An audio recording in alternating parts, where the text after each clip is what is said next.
नमस्कार दोस्तों, आप सभी का स्वागत है टेक्नोलॉजी कीड़ा चैनल में।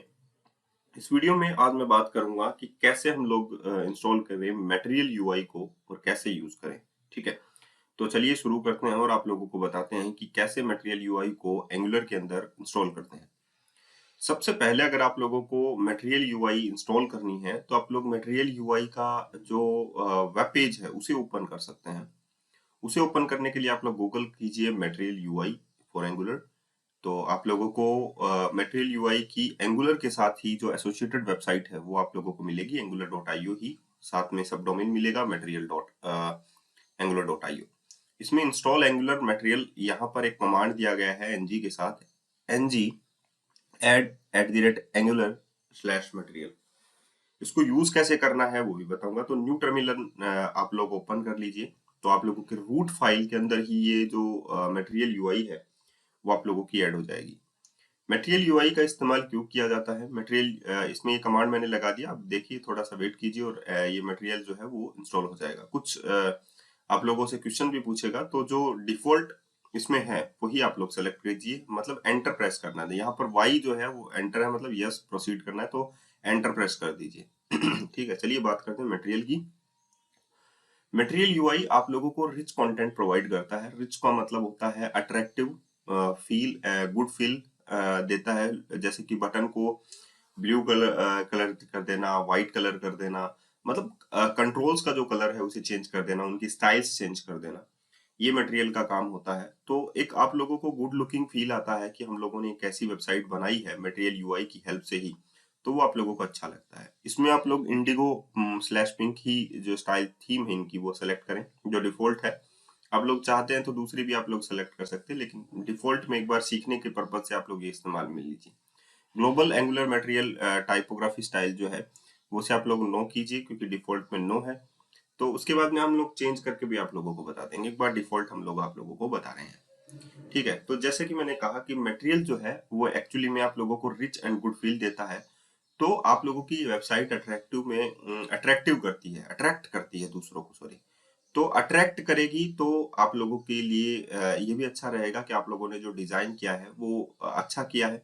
जो लोग यूआई डिजाइन करते हैं वो मटेरियल यूआई की भी हेल्प ले सकते हैं या बूटस्ट्रैप की भी हेल्प ले सकते हैं। तो मटेरियल और बूटस्ट्रैप में डिफरेंस इतना है कि मटेरियल में बहुत सारा कंटेंट जो है एक्चुअली में वो ऐड हो जाता है, लेकिन बूटस्ट्रैप में इतना नहीं होता। लेकिन मटेरियल आप लोगों के लिए एंगुलर है तो मटेरियल इजी रहेगी, बूटस्ट्रैप को सीखने की जरूरत नहीं है। तो अगर आप लोगों को ओवरहेड की प्रॉब्लम होती है तो आप लोग बूटस्ट्रैप की ओर जाएं, वो भी ऐड होती है, बूटस्ट्रैप भी मैं आप लोगों को बता दूंगा, लेकिन एक बार मटेरियल सीख लीजिए। तो ये देखिए स्टाइल में भी मटेरियल का कुछ फॉन्ट है रोबोटो नाम से, वो ऐड हो गया है। तो इसमें कुछ रोबोटो नाम से ही फॉन्ट जो है वो ऐड होते हैं। और कैसे इंस्टॉल करते हैं, कैसे यूज में लेते हैं मटेरियल को, इनकी जो आप लोगों की जो app.module.ts फाइल होती है उसमें ये जो ऐड है आप लोग कीजिए, ध्यान रखिएगा। तो मैट, यहाँ पर देखिए इंपोर्ट क्या किया है आप लोगों ने, मैट स्लाइडर मॉड्यूल। हम लोग स्लाइडर मॉड्यूल को सबसे पहले काम में लेंगे क्योंकि इसमें भी एग्जांपल इसी का दिया गया है। तो app.component जो फाइल है आप लोगों की module.ts, उसमें आप लोग स्लाइडर वाला जो पार्ट है वो आप लोग ऐड कर लीजिए।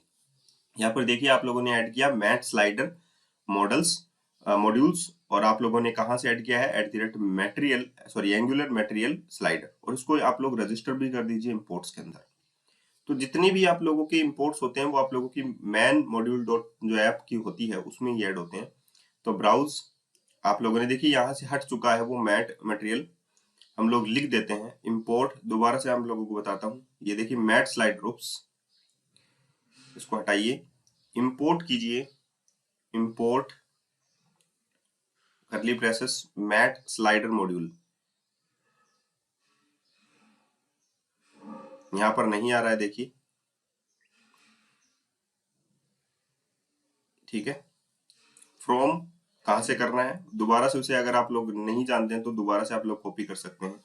देखिए यहाँ पर आप लोगों के पास है एंगुलर स्लैश मटेरियल और स्लैश स्लाइडर। आप लोग अगर स्लाइडर भी आप लोग नहीं लिखेंगे तो एक्चुअली में वो कहाँ से लेगा।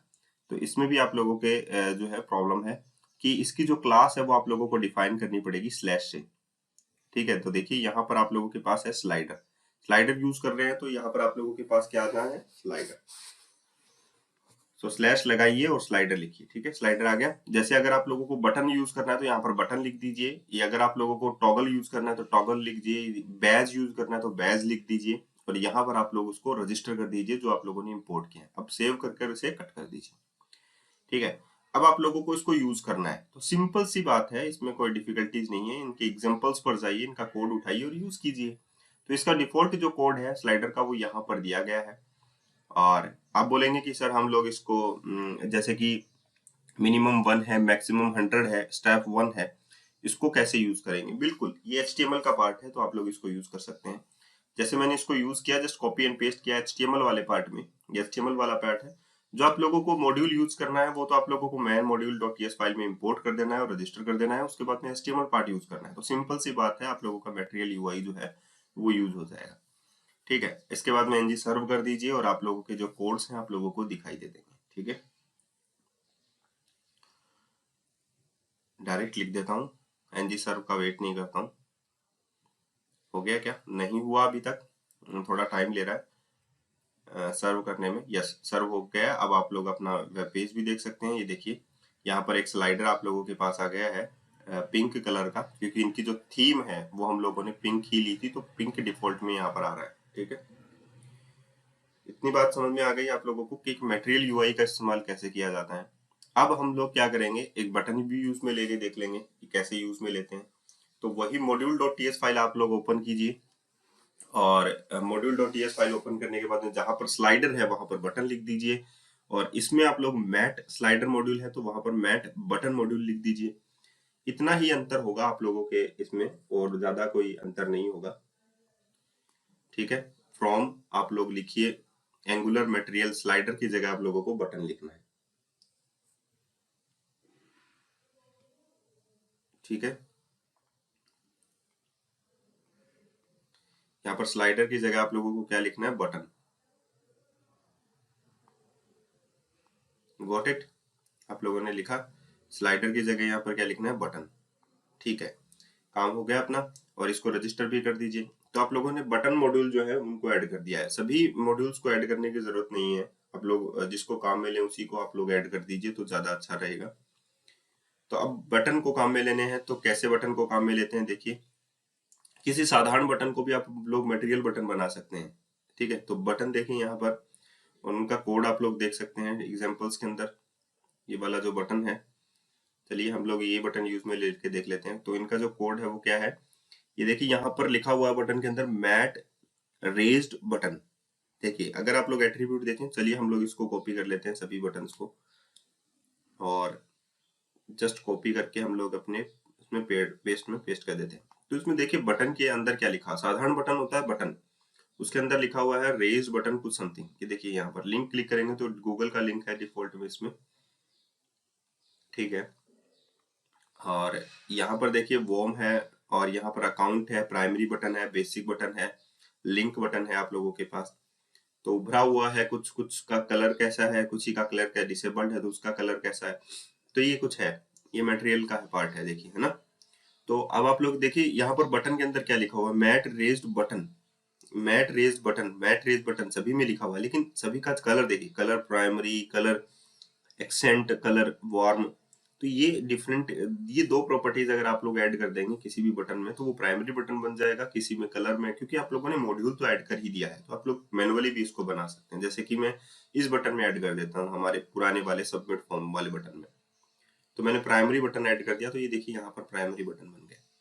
इजी सा काम है, ऐसा नहीं है कि उन्हीं का कोड चलेगा, ऐसा नहीं है। उनके बीच में जो एट्रीब्यूट है उन्हीं को आप लोगों को इस्तेमाल में लेना है, ठीक है। जैसे कि बूटस्ट्रैप में आप लोग काम में लेते हैं, नहीं लेते हैं तो बूटस्ट्रैप तो चलेगा ही ट्यूटोरियल के जरिए। तो गेटिंग स्टार्टेड बूटस्ट्रैप का मैंने बता दिया है, वो देख सकते हैं। How to design reactive form with validation and how to use it. कैसे रिएक्टिव फॉर्म को यूज करें और वैलिडेशन कैसे लगाएं। रिएक्टिव फॉर्म को यूज करना मैंने आप लोगों को बता दिया था कि रिएक्टिव फॉर्म्स मॉड्यूल हम लोगों को सबसे पहले जो app module dot TS file है उसमें हम लोगों को ऐड करना पड़ेगा, आप लोगों को पता है। और फिर उसको रजिस्टर आप लोग कर लीजिए। डिफॉल्ट में फॉर्म्स मॉड्यूल हमारे पास ऐड है, रिएक्टिव फॉर्म्स मॉड्यूल जो है हम लोगों को ऐड करना पड़ेगा, ठीक है। उसको रजिस्टर करने के बाद हम लोग इजीली उसको काम में ले सकते हैं। आप लोगों को पता है कि हमारे जो फाइल होती है, जो कंपोनेंट फाइल होती है, उसमें हम लोग दो चीज काम में लेते हैं रिएक्टिव फॉर्म बनाने के लिए। एक तो फॉर्म ग्रुप होता है और एक फॉर्म कंट्रोल होता है। फॉर्म कंट्रोल आप लोगों के यही होते हैं, टेक्स्ट बॉक्स है, चेक बॉक्स है, बटन है। इन सभी की हैंडलिंग भी मैं इसमें नेक्स्ट चैप्टर में आप लोगों को बताने की कोशिश करूंगा। तो फॉर्म ग्रुप हो गया आप लोगों का पूरा फॉर्म, ठीक है, और फॉर्म कंट्रोल हो गया आप लोगों के ये। तो ये देखिए यहाँ पर फॉर्म ग्रुप बना। फॉर्म ग्रुप, इसमें आप लोग कोई भी जो नाम है वो आप लोग असाइन कर सकते हैं। जैसे कि मैंने यूजर फॉर्म दे दिया, यही नाम आप लोगों का टीएस फाइल में काम आने वाला है, ठीक है। तो जैसे कि एनजी सबमिट जब आप लोग करेंगे तो इस जो यूजर फॉर्म है ये पूरा का पूरा फॉर्म ही चला जाएगा। इतनी बात आप लोगों को समझ में आनी चाहिए। जब मैं एनजी सबमिट करूंगा तो ये डाटा जो है वहां पर चला जाना चाहिए, ठीक है। तो सिमिलरली आप लोग दो टेक्स्ट बॉक्स बना लीजिए, बटन बना लीजिए,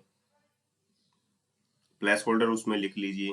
तो ये फॉर्म डिजाइनिंग का एक पार्ट है, ठीक है। टेम्पलेट ड्रिवन फॉर्म भी आप लोगों को मैंने बता दिया। वहां पर एक टेम्पलेट रेफरेंस वेरिएबल आप लोगों को बनाना है हैश करके, ठीक है। उसमें आप लोगों को एनजी फॉर्म डालना पड़ता है। और जब हम लोग सबमिट करते हैं तो आप लोगों को एनजी मॉडल की जो वैल्यूज होती हैं वो आप लोगों को डालनी पड़ती है। तो एनजी मॉडल एक्चुअली में आप लोगों की टेक्स्ट फील्ड्स होती हैं, क्योंकि आप लोगों ने उनको डिफाइन किया होता है एनजी मॉडल कि as a treat of NG model है ये, ठीक है। तो वो होता है टेम्पलेट ड्रिवन फॉर्म। अब हम लोग सबमिट करेंगे डाटा को, तो यहाँ पर कोई भी देखिए उसमें कोई भी वैल्यू जो है वो यहाँ से नहीं जा रही है, लेकिन ये पूरा का पूरा फॉर्म ही एक्चुअली में सबमिट हो जाता है। ये बाइंडिंग हो जाता है एक्चुअली में। ये क्या होता है, ये बाइंड हो जाता है फॉर्म ग्रुप के जरिए, टू वे बाइंडिंग का काम करता है ये, मान के चलिए, ठीक है। और टू वे बाइंडिंग में आप लोगों को बतानी है कि एक्चुअली में टू वे बाइंडिंग होती क्या है। तो सिंपल से एग्जांपल से मैं आप लोगों को बता दूंगा कि टू वे बाइंडिंग होती क्या है। सेम टाइम पे हम लोग जो टाइप करें वही प्रिंट करें, वही टू वे बाइंडिंग होती है। या हम लोग सेव करें सेम टाइम पर ही, अपडेट करें, जो भी चीजें सेम टाइम पर होती हैं तो उसे हम लोग टू वे बाइंडिंग बोलते हैं। तो इस प्रकार हम लोगों ने देखिए input type equals to text placeholder enter name, और फॉर्म कंट्रोल नेम इसको दिया है यूजर नेम, ठीक है। और वही नेम हम लोगों ने उसको दे दिया है यूजर नेम वाला ही। सिमिलरली पासवर्ड का भी हम लोगों ने बनाया है, और फॉर्म कंट्रोल नेम उसको पासवर्ड दे दिया है, नेम भी पासवर्ड जो है वो साइन कर दिया है मैंने। प्लेस होल्डर एंटर पासवर्ड आप लोग कर सकते हैं यहाँ पर, ठीक है। तो फॉर्म कंट्रोल नेम पासवर्ड दे दिया है, प्लेस होल्डर हम लोगों ने दे दिया है। अब हम लोग एक बटन भी बना लेते हैं, ठीक है। तो ये तो था रिएक्टिव फॉर्म को बनाना, और उसकी जो फील्ड्स होती हैं वो हम लोग टीएस फाइल यानी कि टाइपस्क्रिप्ट फाइल में बनाएंगे। और इसके बाद में मैं ट्राई करूंगा कि मैं टाइपस्क्रिप्ट का कोर्स स्टार्ट कर दूं, क्योंकि एक ना एक जो लैंग्वेज होती है वो दूसरे न किसी चीज पर डिपेंड होती है। जैसे कि हम लोग ASP.NET कोर सीख रहे थे तो हम लोगों को यूआई चाहिए, बेस्ट यूआई, जो कि ASP.NET कोर सपोज आप लोगों को गुड एंड फील का, लुक एंड फील का जो है वो नहीं देता, तो हम लोग एंगुलर में यूज कर लेते हैं यूआई डिजाइन करने के लिए, या हम लोग रिएक्टिव में यूज कर लेते हैं। तो इसीलिए मैं आप लोगों को बता रहा हूँ। अब इनबिल्ट वैलिडेटर्स मैं यहाँ पर बताऊंगा आप लोगों को हाउ टू यूज, कैसे उनका यूज किया जाता है इनबिल्ट वैलिडेटर्स का। क्योंकि इनबिल्ट वैलिडेटर्स कुछ हैं जो आप लोगों को वैलिडेट करते हैं। वैलिडेट का मतलब ये होता है कि जैसे कि हम लोगों ने कोई भी बटन पर क्लिक किया, तो अगर हमारी जो रिक्वायर्ड टेक्स्ट बॉक्स फील्ड है अगर वो खाली है, उस तो हमारा डाटा जो है खाली ही अगर सर्वर पर जाएगा तो वो वहां से रिस्पॉन्ड देगा कि आप लोगों की जो आईडी प्रॉपर्टी है या जो नेम प्रॉपर्टी है वो तो रिक्वायर्ड की गई है डाटाबेस में, लेकिन यहाँ से आप लोग खाली वैल्यू भेज रहे हो यानी कि एम्प्टी वैल्यू भेज रहे हो। तो वो क्या करेगा, एक एक्सेप्शन थ्रो करेगा। तो उस एक्सेप्शन से बचने के लिए या रिक्वेस्ट सर्वर तक ना जाए, क्लाइंट पर ही हैंडल हो जाए। क्लाइंट का मतलब होता है आप लोगों का ब्राउजर, और सर्वर का मतलब होता है वो कंप्यूटर जहां से हम लोग फाइल्स को एक्सेस करते हैं। तो उस फाइल पर एक्सेस ना करने की बजाय हमारे कंप्यूटर पे वो चीज एक्सेस हो जाए, वो चीज वैलिडेशन लग जाए, आप लोगों को पहले ही एक एरर सा मैसेज आप लोगों को शो हो जाए कि आप लोग इस फील्ड को खाली नहीं छोड़ सकते हैं, ये रिक्वायर्ड फील्ड है, ये ईमेल का पैटर्न सही नहीं है, ये जो आप लोगों ने लिखा है वो गलत है। ये समथिंग कुछ होते हैं जो आप लोगों को वैलिडेटर्स कहलाते हैं। इस वीडियो में मैं आप लोगों को ट्राई करूंगा कि कैसे उनका यूज किया जाता है, कौन कौन से वैलिडेटर्स होते हैं। जैसे कि लास्ट वीडियो में मैंने आप लोगों को बताया था रिक्वायर्ड फील्ड वैलिडेटर। इसमें देखिए कि रिक्वायर्ड वैलिडेटर है, मिनिमम लेंथ है, मैक्सिमम लेंथ कैसे इस्तेमाल में लेते हैं, ईमेल है और पैटर्न है। और भी बहुत सारे हैं, दो तीन हैं जो कि इनबिल्ट हैं, जो कि आप लोगों को एंगुलर प्रोवाइड करता है। लेकिन इसके बाद में हम लोग ये भी ट्राई करेंगे कि आप लोगों को कस्टम वैलिडेटर्स कैसे बताया जाए, क्योंकि कस्टम वैलिडेट बहुत ऐसी जगह होती है जहां पर रिक्वायर्ड की जरूरत नहीं होती, लेकिन कस्टम की जरूरत होती है। ठीक है, जैसे कि date of birth, date of वो जो होता है ना कि आप लोगों को सेलेक्ट करना है वो डेट जो जिसकी उम्र जो है 18 से ज्यादा नहीं होनी चाहिए, तो उसमें कस्टम लगेगा। ठीक है, अब हम लोग चलते हैं। सबसे पहले हमारा फॉर्म डिजाइन हो गया था, अब हमारा फॉर्म ग्रुप जो है हम लोगों को यूज करना है। तो यूजर फॉर्म नाम से हम लोगों ने फॉर्म ग्रुप बनाया था हमारी HTML फाइल में। ये क्या है, एक नया user new group, form group. इस फॉर्म ग्रुप के अंदर हम लोग क्या बना लेते हैं, फील्ड्स जो हम लोगों ने बनाई है यूजर नेम एंड पासवर्ड्स के नाम से हम लोगों ने बनाई है। वैसे हम लोग ईमेल भी बना सकते हैं, वैसे हम लोग पैटर्न के लिए भी फील्ड्स बना सकते हैं, तो हम लोग फील्ड्स बना लेते हैं। User name equals to new form control, और स्टार्ट में मैंने दो कोटेशन में खाली छोड़ दिया है। उसके बाद मैं वैलिडेटर यूज करूंगा, लेकिन वैलिडेटर यूज करने के लिए मुझे फाइल यानी क्लास फाइल को यूज करना पड़ेगा वैलिडेटर्स के नाम से। तो कोमा लगा के वैलिडेटर्स नाम से जो क्लास फाइल है उसे इंपोर्ट कर लीजिए और उसके बाद में उसे यूज कर लीजिए। तो यहाँ पर मैं यूज कर सकता हूँ वैलिडेटर्स डॉट रिक्वायर्ड, कि ये जो यूजर नेम है जो आप लोग फिल कर रहे हैं वो रिक्वायर्ड है, उसे आप लोग रिक्वायर्ड कीजिए, वैलिडेटर्स डॉट रिक्वायर्ड। तो ये आप लोग जो है स्क्वायर ब्रैकेट में यूज कीजिए, कोमा। सिमिलरली आप लोग पासवर्ड जो फॉर्म कंट्रोल का नेम था वही आप लोगों को यहाँ पर देना है।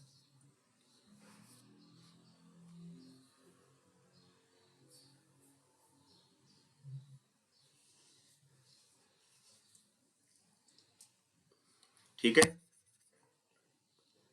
तो फॉर्म कंट्रोल का जो नाम था वो पासवर्ड है।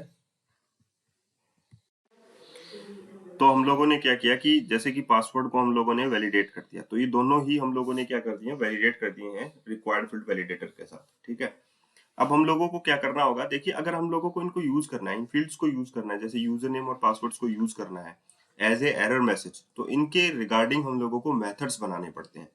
ठीक है, तो हम लोगों को ये यूजर नेम कैसे गेट होगा कि हम लोगों ने जो यूजर नेम दिया है वो एम्प्टी है या नहीं है, तो हम लोगों को इनकी वैल्यूज को रिटर्न करना होगा। ठीक है, तो ये एक मेथड बना लीजिए गेट के नाम से। गेट और सेट दो मेथड्स होते हैं, जिनमें गेट में हम लोग रिटर्न करते हैं और सेट में हम लोग क्या करते हैं, वैल्यू को सेट करते हैं। तो हम लोगों को यूजर नेम में जो वैल्यू आई है अभी, जो हम लोगों ने अभी तो हम लोगों ने ये डिफाइन किया है, ये जो यूजर नेम है हम लोगों ने एक्चुअली में ये डिफाइन किया है, ये याद रखना आप लोगों को। और वहां से जो यूजर नेम आएगा फॉर्म कंट्रोल के अंदर से, ये देखिए जो ऊपर लिखा है user name new form control, ये एम्प्टी हम लोगों ने असाइन किया है।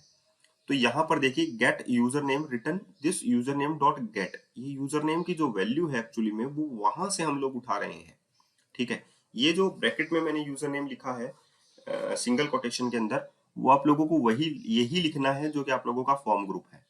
सिमिलरली आप लोग पासवर्ड के लिए भी सिमिलर करेंगे और वहां की जो वैल्यू है आप लोग वही गेट करेंगे। ठीक है, यूजर नेम और पासवर्ड्स की वैल्यू इसी मेथड्स के थ्रू आप लोगों की गेट होगी। गेट एंड सेट, सेट का मतलब आप लोगों को सेट करनी है यूजर नेम और पासवर्ड्स की वैल्यूज, अगर आप लोग सेट करना चाहते हैं तो। और मेथड्स हैं जैसे कि जावा में होते हैं वैसे ही एंगुलर में है गेट एंड सेट, जैसे कि सी शार्प में होते हैं गेट एंड सेट वैसे ही इसमें भी है। जावा मेथड्स के थ्रू होते हैं, इसमें भी आप लोगों की गेट एंड सेट जो है वो मेथड्स के थ्रू ही होते हैं। ठीक है, अब हम लोग एक स्पैन टैग लगा लेते हैं। स्पैन टैग के अंदर हम लोग ये मेथड्स को हम लोग यूज करेंगे, जो मेथड्स हम लोगों ने लिखा है गेट यूजर नेम, उसमें हम लोग इसको यूज करेंगे। तो एनजी इफ लगाता हूँ, एनजी इफ में आप लोगों का यूजर फॉर्म जो है वो वैलिड होना चाहिए सबसे पहले। तो हम लोग लेते हैं कि जो यूजर नेम मैंने लिया है वो वैलिड होना चाहिए। इनवैलिड अगर हुआ तो आप लोगों की सर्टेन जो फील्ड्स हैं वो एग्जीक्यूट हो जाएंगी। ठीक है, तो यहाँ पर हम लोगों ने लगाया स्पैन एनजी इफ, और यहाँ पर हम लोगों ने लिखा user form double and operator use में लिया है कि ये भी हो और ये भी हो, कि यूजर फॉर्म नहीं, यूजर नेम सॉरी। तो यहाँ पर भी आप लोग यूजर नेम ही लिखना है। ठीक है, और देखिए अगर मैं यूजर फॉर्म लिख देता हूं तो वो क्या एरर देता है, चलिए देख लेते हैं। तो यूजर नेम डॉट यहाँ पर इनवैलिड नहीं होना चाहिए। ठीक है, अगर वैलिड हुआ तो क्या होता है, इनवैलिड होता है तो क्या होता है। ठीक है, तो इसमें मैं यहाँ पर एक तो वो डिफॉल्ट में क्या होगा, वैलिड होगा, जो है वो एक्चुअली में वैलिड होगा। तो आप लोगों को इनकरेक्ट यूजर नेम का मैसेज नहीं आएगा। ठीक है, ये देखिए यहाँ पर आप लोगों के ऑब्जेक्ट इज पॉसिबली नल। ठीक है, डिफॉल्ट में नल आता है। तो ये जो यूजर फॉर्म आप लोगों ने लिखा है ये भी गलत है यहाँ पर, और यहाँ पर आप लोगों का जो वैलिड वर्ड आप लोगों ने लिखा है वो भी गलत है। ठीक है। तो हम लोग यहाँ पर क्या करें, यहाँ पर यूजर फॉर्म की वैल्यू को चेंज करते हैं, यहाँ पर इनवैलिड लिखते हैं और यहाँ पर हम लोग लिखते हैं यूजर नेम, कि आप लोगों का यूजर नेम जो है वो नल नहीं होना चाहिए। ठीक है, ये देखिए यूजर फॉर्म यूजर नेम को इनवैलिड बता रहा है, लेकिन एक्चुअली में गलती किस में है, यूजर फॉर्म में। तो आप लोग यूजर फॉर्म की जगह क्या लिख दें, यूजर नेम।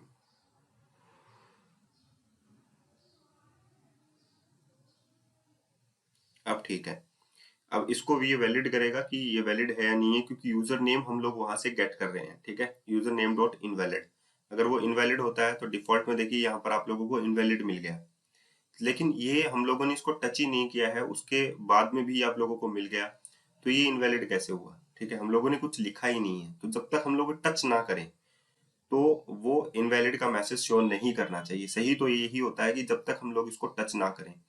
तो जैसे कि मैंने अगर लास्ट वीडियो आप लोगों ने मैंने मेरा देखा होगा कि क्लास कौन कौन सी अप्लाई करता है, एंगुलर इन सभी फॉर्म्स के ऊपर एक क्लास अप्लाई करता है। एनजी प्रिस्टीन है, एनजी वैलिड है, एनजी डर्टी है, ऐसी अब क्लासेस जो है वो अप्लाई करता है। तो आप लोगों को ये चीज लिखनी होगी इसमें कि आप लोगों का टच है या नहीं है। तो यहाँ पर देखिए टच्ड नाम से, एनजी टच्ड नाम से एक क्लास है जो कि इस पर अप्लाई कर चुका है एंगुलर। ठीक है, तो हम लोग यहाँ पर एक और एंड ऑपरेटर लगा कर देते हैं यूजर नेम डॉट टच्ड। जब तक टच्ड हो तब तक ये मैसेज ना दिखाई दे। ठीक है, समझ में आ गया। तो मैंने यहाँ पर लिखा यूजर नेम डॉट टच, तो सॉरी टच्ड लिखना था।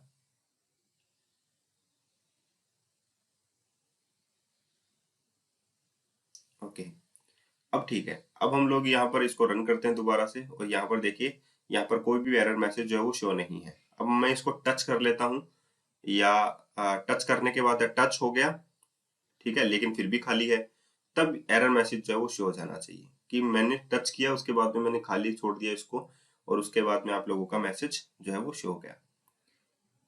ठीक है, या आप लोगों का फॉर्म जब सबमिट हो तब ये आप लोगों को मैसेज जो है वो सबमिट करना चाहिए। तो फॉर्म डॉट इनवैलिड अगर होगा तो भी आप लोगों का ये एरर मैसेज जो है वो शो करना चाहिए। तो आप लोग ये कंडीशन और डाल सकते हैं इसमें। ठीक है, और साथ में सिमिलर भी आप लोग क्लास जो है वो डिजाइन कर सकते हैं इसके ऊपर। तो हम लोग ने रिक्वायर्ड क्लास के नाम से क्लास बनानी है आप लोगों को सीएसएस फाइल के अंदर। उसमें आप लोग जो ये टेक्स्ट मैसेजेस को रेड कर सकते हैं, इसका बॉर्डर रेड कर सकते हैं। तो मैं बॉर्डर हाईलाइट कर देता हूँ ताकि आप लोगों को क्लियरली दिख जाए, विजिबल हो जाए ये चीजें। तो सीएसएस कहाँ पर बनानी है, ऐप कंपोनेंट डॉट सीएसएस में हम काम कर रहे हैं, तो उसी में हम लोग सीएसएस जो है वो बना लेते हैं। ठीक है, तो आप लोगों ने क्लास बनाई जिसमें आप लोगों ने बॉर्डर 2 पिक्सल का दिया है, सॉलिड और रेड कलर है। तो बॉर्डर हो जाएगा ऐड उन स्पैन के आगे, जिसमें आप लोगों का एरर मैसेज आप लोगों का शो होगा। तो आप लोग इसका आउटपुट देख सकते हैं कि जब हम लोग इसको टच करें, उसके बाद में हम लोग खाली छोड़ दें, तो उसमें क्या एरर मैसेज जो है वो शो होता है। ठीक है, तो इनबिल्ट वैलिडेशन में रिक्वायर्ड फील्ड वैलिडेटर जो है आप लोगों का कंप्लीट होता है। सिमिलरली आप लोग पासवर्ड के लिए भी यही चीज करें, और पासवर्ड के लिए भी आप लोगों को क्या बनाना पड़ेगा, मेथड बनाना पड़ेगा गेट का। क्योंकि जब तक आप लोग वैल्यू को गेट नहीं करेंगे तब तक आप लोगों को वैल्यू को पता कैसे चलेगा कि वो नल है, आप लोगों की इनवैलिड है या वैलिड है। ये सारी चीजें जब आप लोग मेथड बना के बनाएंगे और गेट करेंगे, तभी आप लोगों को यूजर नेम के अंदर जो है वैल्यू गेट होगी। तो यहाँ से आप लोग एक यूजर नेम या पासवर्ड नाम से कोई भी फील्ड जो है वो बनाएंगे, तभी आप लोगों को वैल्यू जो है वो मैच होगी। ठीक है, तो ये आसान है, ये चीजें भी आप लोगों को सीख सकते हैं। आप लोग एंगुलर को आसान भाषा में है, और अगर आप लोगों को वीडियो अच्छा लगता हो, आप लोगों को ये सब चीजें अच्छी, देखिए यहाँ पर मैसेज दिया है property password does not exist on the type of app component. तो प्रॉपर्टी एग्जिस्ट ही नहीं करती है, क्योंकि आप लोगों ने इसका मेथड बनाया ही नहीं है। तो ये पासवर्ड फील्ड्स एक्चुअली में एग्जिस्ट कहाँ से करेगी, क्योंकि ये जो है एक्चुअली में एनजीइफ ये उठाता कहाँ से वैल्यू, ये उठाता आप लोगों की टीएस फाइल से वैल्यूज हैं। तो यहाँ पर जैसे आप लोगों ने यूजर नेम के नाम से मेथड बना रखा था, वैसे ही आप लोगों को पासवर्ड नाम से मेथड बनाना पड़ेगा, तभी आप लोगों की जो फील्ड्स हैं, जो वैल्यूज हैं, वो एक्चुअली में पिक कर पाएगा ये। ध्यान से पढ़िएगा हर चीजों को, क्योंकि एरर मैसेज तभी आते हैं आप लोगों के, तब आप लोग जब आप लोगों की वैल्यूज जो है वो शो नहीं होती हैं। ठीक है, तो जैसे कि कोई प्रॉपर्टी मैच नहीं कर रही है, कोई प्रॉपर्टी यहाँ पर नहीं आई है, तो वो चीजें मैच नहीं करती हैं, तो वो आप लोग कंपोनेंट डॉट टीएस फाइल में उसे ऐड कीजिए। जैसे यूजर नेम आप लोगों ने एक मेथड बनाकर गेट किया है, वैसे पासवर्ड आप लोगों को गेट करना है सिमिलर। ठीक है, तो यहाँ पर आइए आप लोग, और जैसे यूजर नेम आप लोगों ने गेट किया वैसे ही पासवर्ड गेट कर लीजिए। तो दोस्तों जैसे कि मैं आप लोगों को बता रहा था कि ये चैनल आप लोगों के लिए इतना जरूरी है क्योंकि अगर टेक्नोलॉजी सीखनी है, सभी भाषाओं में टेक्नोलॉजी सीखनी है, आसान है, कोई भी डिफरेंस नहीं है, सभी में वही चीजें आप लोगों को करनी पड़ती हैं। तो एक को अगर आप लोग सही तरीके से सीख लेंगे तो आप लोगों के लिए दूसरी आसान हो जाएगी, उसे जल्दी आप लोग कैप्चर कर पाएंगे। जैसे कि मैं कैप्चर कर लेता हूँ किसी भी टेक्नोलॉजीज को और मैं आप लोगों को वीडियो ट्यूटोरियल्स देता हूँ, तो उसका मतलब यही है कि आप लोग भी सिमिलर लाइक में वही चीजें आप लोगों को करनी पड़ती हैं। अगर वेब डिजाइनिंग आप लोग सीख रहे हैं तो आप लोगों को कोई भी भाषा में आप लोग वेब डिजाइन कर सकते हैं, किसी भी चीज को आप लोग यूज में ले सकते हैं। ठीक है, ये देखिए। और जैसे कि मैंने आप लोगों को बताया कि स्टाइल शीट कैसे करते हैं काम में, कितनी प्रकार की स्टाइल शीट्स होती हैं, उनका वीडियो भी मुझे बनाना जरूरी है क्योंकि ये एक ना एक चीजें दूसरी ना दूसरी चीजों से जुड़ी हुई होती हैं। तो जैसे बूटस्ट्रैप है आप लोगों के जुड़ी हुई है एंगुलर में भी, आप लोगों के ASP.NET कोर में भी जुड़ी हुई है, आप लोगों की CSS भी, आप लोगों की HTML पार्ट भी। तो ये सभी चीजें जो है वो जरूरी हैं। बाकी jQuery भी हैं, जावास्क्रिप्ट भी है। तो ये जैसे ही एंगुलर है तो एंगुलर के वीडियो चले हुए हैं, बेसिक्स आप लोगों को क्लियर होते जा रहे हैं धीरे धीरे, तो सभी चीजें भी क्लियर होंगी। अब बटन जो है वो डिसेबल होना चाहिए जब हम लोग क्या करें। देखिए, बटन भी डिसेबल होना चाहिए। पासवर्ड का हम लोगों ने बनाया, वैसे बटन का भी हम लोग बनाते हैं। बटन डिसेबल्ड हो जाना चाहिए जब यूजर फॉर्म जो है वो इनवैलिड हो। ठीक है, तो यूजर फॉर्म अगर इनवैलिड हुआ तो आप लोगों का क्या हुआ। यूजर फॉर्म तो आप लोग जानते हैं कहाँ से आप लोगों ने गेट किया है। अगर वो इनवैलिड होता है तो ये प्रॉपर्टी डिसेबल्ड हो जानी चाहिए। ठीक है, तो सबमिट का बटन आप लोगों के पास आना ही नहीं चाहिए। ये बात आप लोग समझ आ जानी चाहिए। तो ये देखिए डिफॉल्ट में आप लोगों का हिडन वो सॉरी डिसेबल्ड ही है। अब पासवर्ड में भी मैं कुछ लिख देता हूँ तो वो देखिए इनेबल हो जाता है। तो ये देखिए कितना फ्रीक्वेंट होता है टाइम, उसमें टाइपिंग के दौरान ही आप लोगों का बटन जो है डिसेबल्ड और इनेबल हो रहा है। तो ये भी आप लोग इसमें ऐड कर दीजिए। अगर फॉर्म ही इनवैलिड है कि फॉर्म के जो डाटा है वो यूजर नेम और पासवर्ड जो है वो फिल नहीं हुए हैं, वो यूजर फॉर्म है आप लोगों का, अगर वो ही इनवैलिड है तो आप लोगों का बटन भी डिसेबल्ड हो जाना चाहिए। तो ये प्रॉपर्टी बाइंडिंग मैंने आप लोगों को लास्ट वीडियो में बताई थी, स्क्वायर ब्रैकेट के अंदर डिसेबल्ड आप लोगों ने लिखा और उसके अंदर वैल्यूज आ रही है उसकी। अब आप लोगों के पास डिफरेंट टाइप के और भी वैलिडेटर्स होते हैं, जैसे कि मिनिमम लेंथ है, मैक्सिमम लेंथ है, पैटर्न है। तो वो भी आप लोग एग्जांपल में देख सकते हैं। तो ईमेल के नाम से मैंने एक प्रॉपर्टी जो है वो बना ली है, और ईमेल का भी एक वैलिडेशन है, तो आप लोग उसे भी यूज कर सकते हैं। अगर आप लोगों को दो वैलिडेटर एक साथ में यूज में लेने हो तो वो भी ले सकते हैं। कोमा सेपरेटेड आप लोगों को करने हैं दोनों वैलिडेटर, तो कोमा लगा के लिखिए फिर से वैलिडेटर्स डॉट ईमेल। तो ईमेल का जो पैटर्न है वो ये डिफॉल्ट में उठा लेगा। अगर आप लोगों के पास कोई है तो आप लोग वैलिडेटर्स डॉट पैटर्न यूज कर सकते हैं। ठीक है, तो ईमेल का डिफॉल्ट में इसके पास है तो आप लोग यूज कर सकते हैं। पासवर्ड का आप लोग पासवर्ड डॉट रिक्वायर्ड तो आप लोगों ने कर दिया, उसकी आप लोग मैक्सिमम लेंथ सेट कर सकते हैं। यहाँ पर आप लोग जो है मिनिमम लेंथ मैंने सेट किया 5 और मैक्सिमम लेंथ भी मैं इसमें सेट कर देता हूँ। तो 3 वैलिडेटर मैंने एक जगह जो है वो काम में ले ली है। ठीक है, इतनी बात आप लोगों को समझ में आ गई।